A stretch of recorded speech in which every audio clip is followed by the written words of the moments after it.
An enormous creature emitting high radiation levels crawls out of the ocean and wants to destroy Japan. We will find out what happens next from the recap of the movie Shin Godzilla.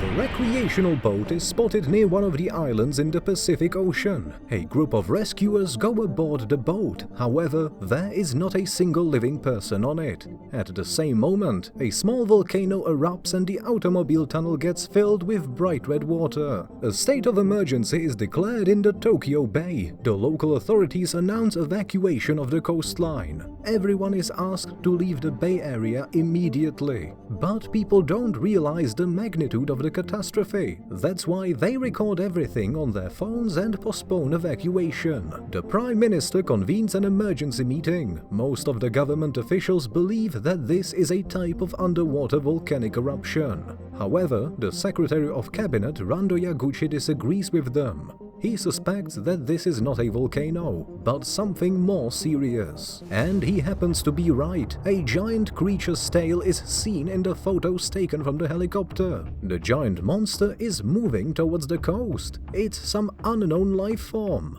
The authorities decide to catch the terrifying creature and destroy it with torpedoes. Or at least chase it away. 3 of the best biologists in the country believe that this is a previously unknown marine predator that has lived since the dinosaur age. Meanwhile, the unknown creature is approaching a local river and causes another flood and a lot of destruction. It seems like it's capable of bringing ruin to an entire city. But even that is not the worst thing. The monster comes ashore, and we can clearly see that it's really huge. It's got legs, which means it can live both on land and in water. The Prime Minister delivers an urgent report. He needs to calm the people down. But how can he do it if the monster is roaming around the city? There is only one thing he can do: to declare martial law and evacuate Tokyo. The monster is moving towards the city center. The self-defense force are put on high alert. A helicopter attack is planned from the air, but there is a problem. Not all the people have managed to get evacuated. The monster is moving too fast.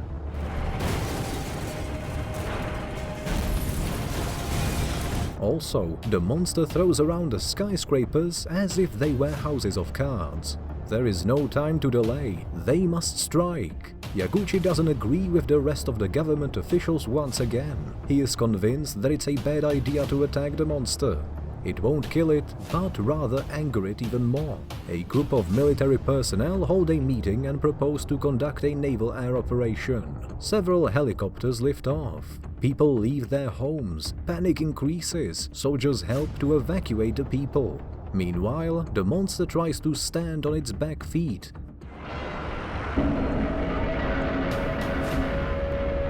And it manages to do it. It's incredible. The monster tosses trains around like toys, and it's taller than any of the Tokyo skyscrapers. The military is ready to strike and is about to open fire, but they notice a person at the railroad crossing, so they urgently cancel the operation. Then, the monster retreats to the sea again. Seems like it doesn't feel very comfortable on land. Life in Tokyo slowly returns back to normal.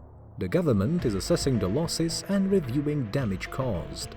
The monster spent only 2 hours on land and managed to destroy half of the city. The authorities failed to respond adequately. The people understand that they need to destroy this monster before it emerges again and causes more harm. Yaguchi leads the task force to study the aggressive monster. It's unknown yet how intelligent this creature is and what it eats. One of the scientists supposes the nuclear fission might be the energy source for this monster.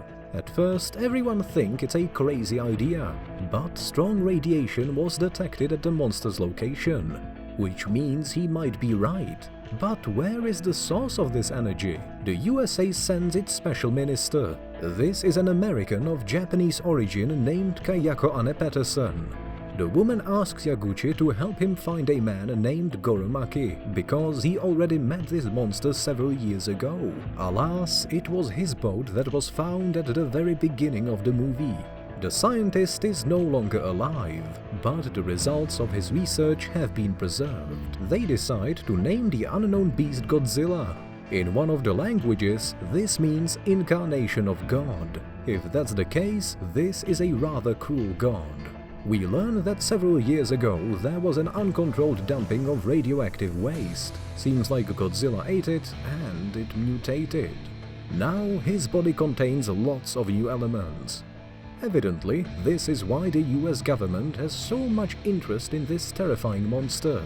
Seems like now it is at the pinnacle of Earth's evolution and is capable of rapidly mutating. There is good news though. Since Godzilla is a walking nuclear reactor, it can't stay on land for long, because it overheats quickly. The scientists think they can use this peculiarity against him. Godzilla comes ashore again and heads towards the Japanese coast near Kamakura. It grows at an incredibly fast rate and is now twice as big as it was during the first attack. The authorities announce an immediate evacuation. Godzilla comes ashore and moves towards the center of Tokyo. The monster destroys everything in its path once again. It's a real catastrophe. Godzilla will reach Tokyo in about 3 hours. The Japanese army mobilizes all its units. The monster must not be allowed to reach the capital. Military planes and helicopters take to the sky once again. Soldiers open fire, but even the largest caliber weapons cannot harm the Godzilla. A more powerful weapon is needed. The military uses missiles, but even they are unable to stop the monster. The tank division is ordered to launch a simultaneous strike on the lower part of Godzilla's torso. But it doesn't yield any results. The military deploys all the artillery they have, yet nothing inflicts any damage on the Godzilla. Bombs are dropped from airplanes. Godzilla still stands. It seems like the bombs have made him very angry, as he destroys several bridges. Now, the monster approaches Tokyo. Japan requests help from the US. America sends its bombers. Meanwhile, Godzilla gradually destroys the city. People are asked to go down into the subway and underground bomb shelters. Panic amongst the population reaches a critical level. The authorities must also get evacuated. Yaguchi decides to leave the city by car. This is a very bad idea, considering the kilometers-long traffic jam. The US strikes the monster. It seems that Godzilla is seriously injured. Suddenly, his back starts glowing purple, and a fiery beam that later turns into a massive thermal beam erupts from his mouth. With these beams, Godzilla destroys most of Tokyo. The bombers continue their attack. Multiple beams of light emerge from Godzilla's body, and he uses them to attack his enemies while continuing to devastate the capital. The city is in flames, and it all resembles a true Armageddon. After his desperate attack, Godzilla falls into a dormant state. A high level of radiation has been recorded in the city. People cannot go outside for at least 2 days. The Prime Minister and the Secretary General have gone missing. The number of homeless people is in the millions. We can see that Yaguchi has managed to survive. He gathers his task force again to come up with a plan to destroy Godzilla. Scientists propose freezing Godzilla with a cooling liquid to stop him. Private companies immediately start producing tons of this liquid. Moreover, scientists take samples of Godzilla's living cells and discover that they are constantly evolving and are capable of asexual reproduction. This means that Godzilla could easily take over the entire world. Having learned this, the other countries lose their last hope in Yaguchi's plan. They want to deliver a devastating deadly blow to the monster. The United Nations declare that it will launch a thermonuclear attack on Godzilla if the Japanese cannot destroy this creature within 2 weeks.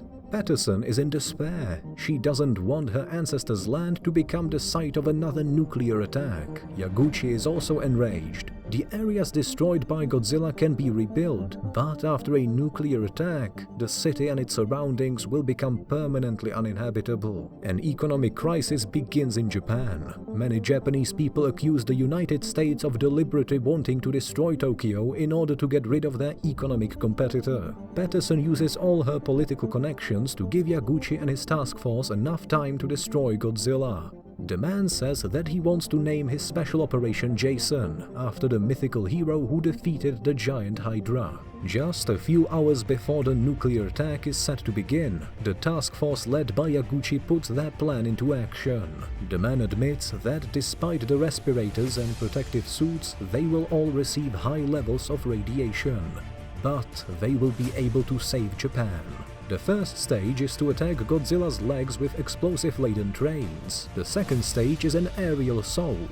At this moment, Godzilla awakens and activates his deadly beam, causing new destruction to the city. The third stage involves demolishing skyscrapers, which fall directly onto the monster. Construction cranes carrying cooling liquid head towards Godzilla, and the liquid is poured straight into the monster's massive mouth. The monster suddenly awakens again, stands on its feet and destroys the liquid supply system and all the equipment with its beam. Fortunately, at that moment, the cooling liquid starts to take effect. After another attack, Godzilla falls. He tries to get up once more, but freezes and falls into a stationary state. It's a victory! People breathe a sigh of relief. The thermonuclear strike has been avoided. Moreover, there is another piece of good news. The radioactive liquid used by Godzilla has a very short half-time, which means the radiation levels will soon decrease. Gradually, Tokyo begins to recover. Yaguchi thanks Patterson for her help, and she in turn proposes to him. However, the new Japanese government says that it is prepared for a thermonuclear attack if the Godzilla awakens again. And it seems that this might someday happen. We see Godzilla's frozen tail turning into humanoid monsters.